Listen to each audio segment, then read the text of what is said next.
ഓം ശ്രീ ഗുരുഭ്യോ നമ. ഓം ഗണപതി നമ. ഓം സരസ്വതി നമ. ഓം നമോ ഭഗവതി വാസുദേവായ. ഓം ശ്രീകൃഷ്ണ പരമാത്മനേ നമ. ശ്രീമദ് നാരായണീയം ദശകം 29. അമൃതാകരണവും അസുര നിഗ്രഹവും. ശ്ലോകം 1. ഉദ്ഗച്ഛതസ്തവ കരാമൃതം ഖരത്സു ദൈത്യേഷു താന ശരണാനനീയ ദേവാൻ സദ്യസ്ഥിരോദതി ദേവ ഭവത്പ്രഭാവ ദുദ്ധ്യസ്ഥയുദ്ധ്യകലഹാൻ ദിദിച്ഛാ ബഭൂവു. ഉദ്ഗച്ഛത തവ ഖരാത് ദൈത്യേഷു അമൃതം ഹരസു.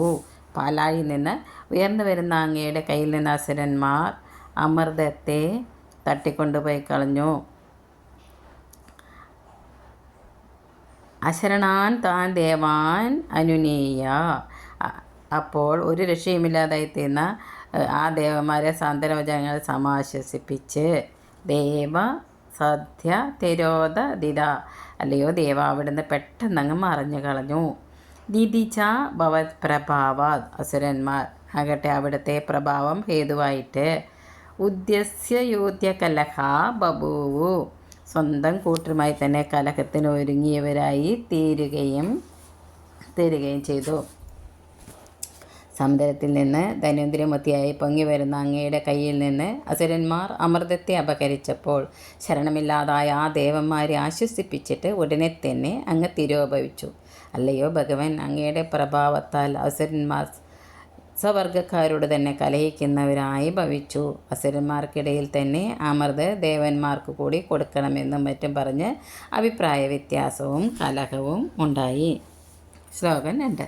ശ്യാമാം രുചാജി വയസാവിതനും തദാനീം പ്രാപ്തോസി കുജമണ്ഡലഭംഗുരാം ത്വം പീയൂഷകുംഭകലഹം പരിമുച്യ സർവേ തൃഷ്ണാകുല പ്രതിയസ്തദുരോചകുംഭേ തദാനീം ത്വം. അപ്പോൾ പറഞ്ഞ ഉടനെ അങ്ങ് രുച അഭിവയസ അഭിശ്യാമാം, കാന്തി കൊണ്ടും വയസ്സുകൊണ്ട് ശ്യാമയായ തുംഗകുജമണ്ഡല ബങ്കുരാം തനും പ്രാപ്താസി, അകത്തോട്ട് വളഞ്ഞ ശരീരത്തെ കൈക്കൊണ്ടവനായി മോഹിനി രൂപം കൈക്കൊണ്ടു. സർവേ പീയൂഷ കുംഭകലഹം പരിമുച്ച, അപ്പോൾ എല്ലാ അസുരന്മാരും അമൃതകുംഭത്തെ ചൊല്ലിയുള്ള കലഹത്തെ തീരെ കൈവെടിഞ്ഞു. ത്വത് രാജകുംഭേ തൃഷ്ണാകുല പ്രതിയയു, അങ്ങയുടെ കുജകുംഭത്തെ ചൊല്ലിയുള്ള ആശയാൽ വിവശരായിട്ട് അങ്ങയുടെ നേരെ വന്നു. ആ സമയത്ത് അങ്ങ് ശോഭ കൊണ്ടും വയസ്സുകൊണ്ടും ശ്യാമയും ഉയർന്ന സ്തനമണ്ഡലത്തിൻ്റെ ഭാരഹേതുവായി അല്പം കുനിഞ്ഞവളുമായ ശരീരത്തെ സ്വീകരിച്ചു. ആ രൂപത്തിൽ അങ്ങയെ കണ്ട അസുരന്മാരെല്ലാം അമൃതകലശത്തിനായുള്ള കലഹത്തെ ഉപേക്ഷിച്ച് മോഹിനി രൂപത്തിൽ അങ്ങയുടെ സ്തനങ്ങളാകുന്ന കലശത്തിൽ ആഗ്രഹം ജനിച്ചവരായി അങ്ങയെ സമീപിച്ചു. ശ്യാമ എന്നാൽ കറുത്തവളെന്നും യവന മധ്യസ്ഥ എന്നും അർത്ഥം. ശ്ലോകം 3. കാത്വം മൃഗാക്ഷി വിഭജസ്വ സുധാമിമാമി തിരോടരാഗവിവശാനഭിയാചതോ മുൻ വിശ്വസ്യതേ മയി കഥം കുലടാസ്മി ദൈത്യ ഇത്യാലപന്നഭി സുവിശ്വസിധാനതാനി. മൃഗാക്ഷി കാ ത്വം ഇമാം സുധാം വിഭജസ്വ, അല്ലയോ മാൻമിഴിയാളെ ഭവതി ആരാകുന്നു? ഇതാ ഈ അമൃതത്തെ വേണ്ട പോലെ പകുത്ത് തന്നാലും. ഇതി അഭ്യാചത ആരൂഢരാഗവിവശാൻ അമൂൻ എന്നിങ്ങനെ നേരിട്ട് അപേക്ഷിക്കുന്നവരും വല്ലാത്ത അനുരാഗത്താൽ വലഞ്ഞവരുമായി ഈ അസുരന്മാരോട് ദൈത്യ മയി കഥം വിശ്വസ്യതേ കുലടാ അസ്മി, അസുരന്മാരെ നിങ്ങളെങ്ങനെ എന്നെ വിശ്വസിക്കും? ഞാനൊരു കുലടയാണല്ലോ.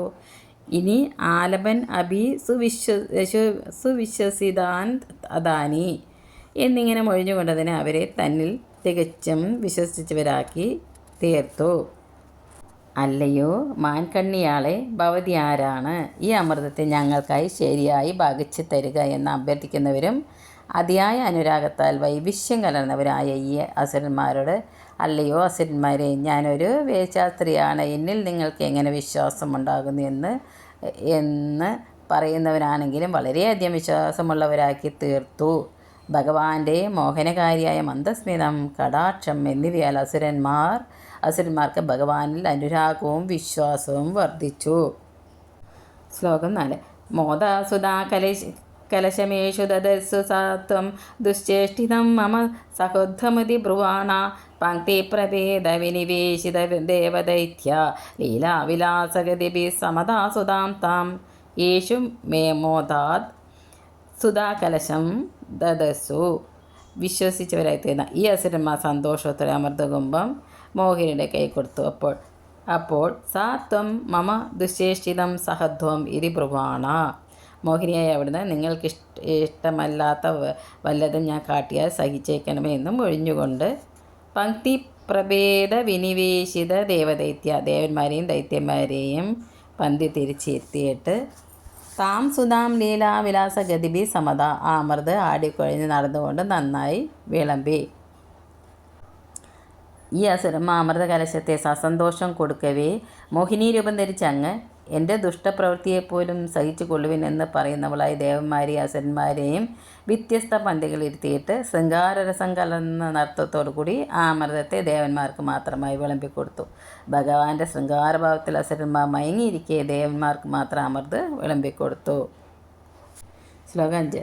അസ്മാസിയം പ്രണയനേത്യസുരേഷു അസുരേഷു ദേശു ജോഷം സ്ഥിതേഷു സമാപ്യ സുതാം സുരേഷു തം ഭക്തലോകവശകോ നിരചരൂപമേത്യ സർവാനുമർദ്ദ പരിപീത സുതം വെലാവി തേഷു അസുരേഷു ഇയം ആസ്മാസു പ്രണയിനീതി ജോഷം സ്ഥിതേഷു അഥ. ആ അസുരന്മാർ ഇവൾ നമ്മളുടെ പേരിൽ പ്രണയമുള്ളവൾ തന്നെയാണ് എന്ന് വിചാരിച്ച് മിണ്ടാതിരുന്നപ്പോൾ തൽക്ഷണം ഭക്തലോകവശകാ ത്വം സുധാം സുരേഷു സമാപ്യ ഭക്തജനങ്ങൾക്ക് അതീതനായ അവിടുന്ന് അമൃതദേവന്മാർക്ക് മാത്രം വിളമ്പി എത്തിച്ചു. എന്നിട്ട് അർദ്ധപരിപീത സുതം സർബാനും നിജരൂപം ഏത വെലാവി അമൃത് അസാരം അകത്താക്കിയ രാഘുവിനെ സ്വന്തം സ്വരൂപം കൈകൊണ്ട് അവിടുന്ന് അറുത്ത് കളഞ്ഞു. ഇവൾ നമ്മളിൽ പ്രണയമുള്ളവളാകുന്നു എന്നിങ്ങനെ കരുതി ആ അസുരന്മാർ മൗനമായി ഇരുന്നപ്പോൾ ഭക്തജനങ്ങൾക്ക് വശംവദനായ അങ്ങ് അമൃതത്തെ ദേവന്മാർക്ക് കൊടുത്ത് തീർത്തിട്ട് പിന്നീട് സ്വന്തം രൂപത്തെ പ്രാപിച്ചിട്ട് അമൃതത്തെ പകുതി പാനം ചെയ്തിരുന്ന രാഹു എന്ന അസുരനെ ശിരച്ഛേദം ചെയ്തു. രാഹു എന്ന അസുരൻ ദേവവേഷം ധരിച്ച പന്തി മാറി ദേവന്മാർക്കിടയിൽ ചെന്നിരുന്ന് ഭഗവാനിൽ നിന്ന് ലഭിച്ച അമൃതം പകുതി പാനം ചെയ്തപ്പോഴേക്കും സൂര്യചന്ദ്രന്മാർ സത്യാവസ്ഥ ഭഗവാനെ ധരിപ്പിച്ചു. ഭഗവാൻ ചക്രായുധത്താൽ അവൻ്റെ ശിരസ് ഛേദിക്കുകയും ചെയ്തു. എന്നാൽ അമൃത പാനം ചെയ്തുകാരൻ അവൻ മരിച്ചില്ല. അവൻ രാഹു എന്ന ഗ്രഹമായി മാറി. സൂര്യചന്ദ്രന്മാർ ഭഗവാനോട് അവൻ്റെ സത്യാവസ്ഥ പറഞ്ഞതിലുണ്ടായ യശനിമിത്തമത്രേ അവൻ സൂര്യചന്ദ്രന്മാരെ ഗ്രസിച്ച് ഗ്രഹണങ്ങൾ ഉണ്ടാക്കുന്നത്. സർവത്ര ഗോവിന്ദനാമ സങ്കീർത്തനം. ഗോവിന്ദ ഗോവിന്ദം. ശ്രീ ഗുരുവായൂരപ്പ ശരണം. സർവം ശ്രീ കേശവദാരവിന്ദ.